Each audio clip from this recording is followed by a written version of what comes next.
রূপগঞ্জে রাজুকের নতুন শহর প্রকল্পের ৩টি সেক্টরে অবৈধভাবে বালু তোলার অভিযোগ করেছেন এলাকার লোকজন। এতে সেক্টরগুলোর সড়কের বিভিন্ন অংশ দেখা দিয়েছে খানাখন্দ। পানি নিষ্কাশনের ড্রেনগুলো বালু দিয়ে ভরাট হয়েছে, যে কারণে দেখা দিয়েছে জলাবদ্ধতা। প্রশাসনের কর্মকর্তারা বিষয়টি স্বীকার করে জানিয়েছেন আগামী সপ্তাহে তারা অবৈধ বালু ব্যবসা উচ্ছেদে অভিযান চালাবেন। রিয়াজ হোসেনের তথ্য ছবিতে প্রতিবেদন। নারায়ণগঞ্জের রূপগঞ্জের একদিকে শীতলক্ষা, অন্যদিকে বালু নদী, আর এই দুই নদী থেকে বালু তোলা হয় নিয়মিত।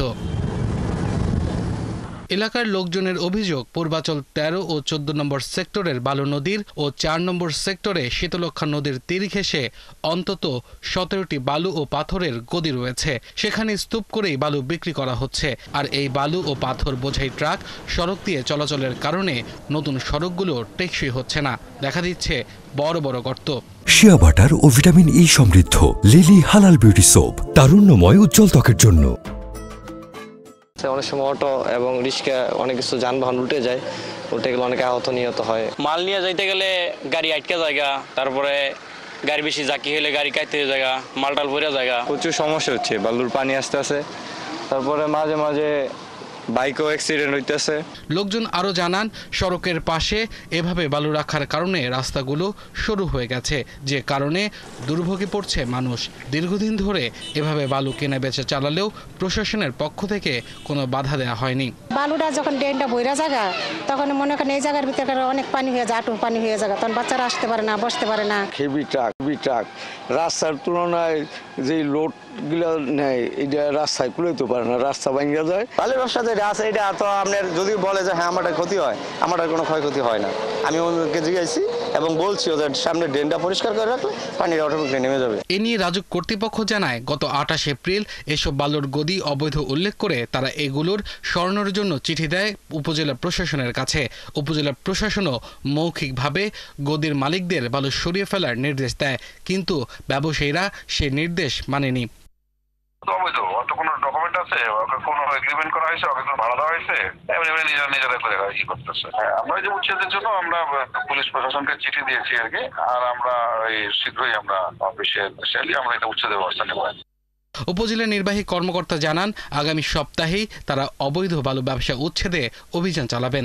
আগামী সপ্তাহের মধ্যে আমাদের ম্যাজিস্ট্রেট যাবে, পুলিশ যাবে, যে আমরা এটি বন্ধ করে দিব এবং এটার সাথে যারা জড়িত তাদের বিরুদ্ধে আমরা আইনানুগ ব্যবস্থা গ্রহণ করব। ১৯৯৫ সালে রাজধানী উন্নয়ন কর্তৃপক্ষ পূর্বাচল নতুন শহর নামের মেগা প্রকল্পের কাজ হাতে নেয়, যা এখনো চলমান। আব্দুল আল মামুন, ৭১। অবৈধ বালু ব্যবসার আরো খবর জানবো দর্শক। আমাদের সাথে এই মুহূর্তে সরাসরি যুক্ত হচ্ছেন সহকর্মী রিয়াজ হোসেন। রিয়াজ, এই যে অবৈধ বালুর ব্যবসা, এর সাথে আসলে কারা জড়িত আছে কিছু জানতে পেরেছেন কিনা, এবং অবৈধ বালু তোলা নিয়ে কি পদক্ষেপ নিয়েছে প্রশাসন, সে ব্যাপারে জানাবেন। লিনিয়া, এই মুহূর্তে আমি দাঁড়িয়ে আছি শীতলক্ষা পারে পূর্বাচল উপশহরের ৪ নম্বর সেক্টরে। এখানে বিগত সরকারের আমলে কিন্তু এখানে কয়লার একটা বিশাল ব্যবসা, রমরমা ব্যবসা ছিল। সেটা ২০২২ সালে কিন্তু রাজুক এটা উচ্ছেদ অভিযান চলে সেটাকে বন্ধ করেছে। এরপরে কিন্তু এখানে কিন্তু একেবারে সব ধরনের ব্যবসায় বন্ধ ছিল, কিন্তু ৫ই আগস্ট গণ অভ্যুত্থানের পর থেকে কিন্তু তার চিত্র কিন্তু আবার নতুন করে রূপ ধারণ করেছে।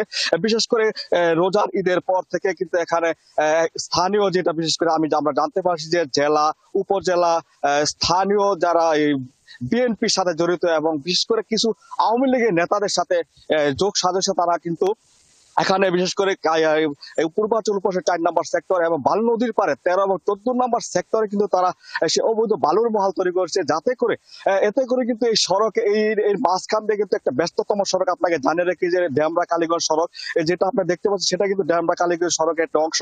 এই সড়কের বেশিরভাগ অংশ কিন্তু বালুবাহী গাড়ি এবং বালু উত্তোলনের যে পানি, অতিরিক্ত পানি, সেই পানি কিন্তু জমে এখানে জলাবদ্ধতা সৃষ্টি হয়েছে এবং রাস্তার বিভিন্ন খানাখন্দ সৃষ্টি হয়েছে।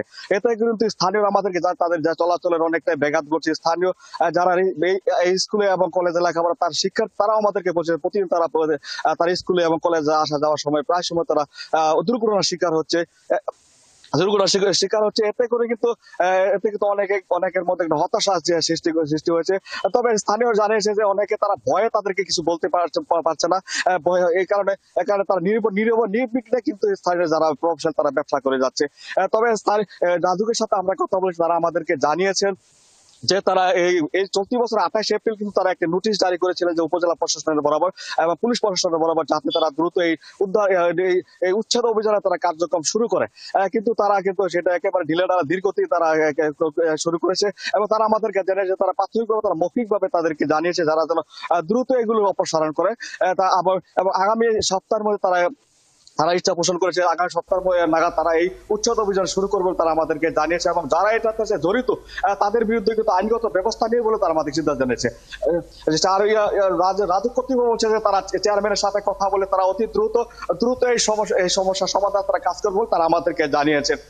লিনিয়া এই ছিল আমার কাছে সর্বশেষ।